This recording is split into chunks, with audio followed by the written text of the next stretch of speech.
ஒரு குகையில ஒரு பாம்பு கூட்டம் ஒன்று வாழ்ந்து வருது. இந்த பாம்பு கூட்டத்திற்கு ஒரு இராஜநாகம் தலைவராக இருக்குது.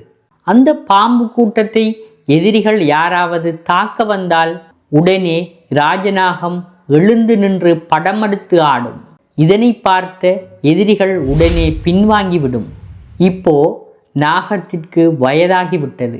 ஒரு நாள் எல்லா பாம்புகளையும் அழைத்து, எனக்கு வயதாகிவிட்டது, நான் குகையில் சென்று ஓய்வெடுக்கப் போகின்றேன்.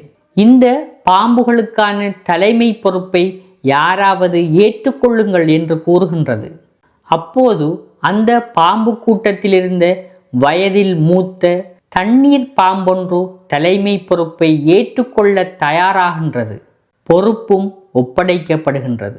சில நாட்கள் கழித்து அந்த பக்கமாக ஒரு காட்டெருமை கூட்டம் வருகின்றது.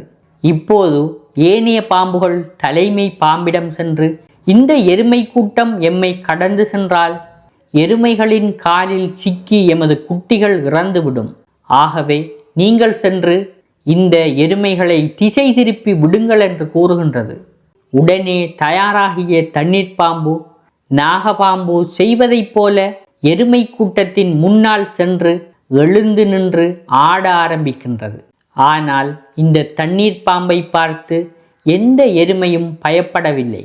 அப்படியே பாம்பை கடந்து எருமை கூட்டம் செல்கின்றது. மிதமிஞ்சிய ஆசையினால் அந்த தண்ணீர் பாம்புக்கு தன்னையோ தனது கூட்டத்தையோ காப்பாற்ற முடியவில்லை. எருமைகளின் காலில் சிக்கி அந்த தண்ணீர் பாம்பு துடிதுடித்து இறந்து போனது.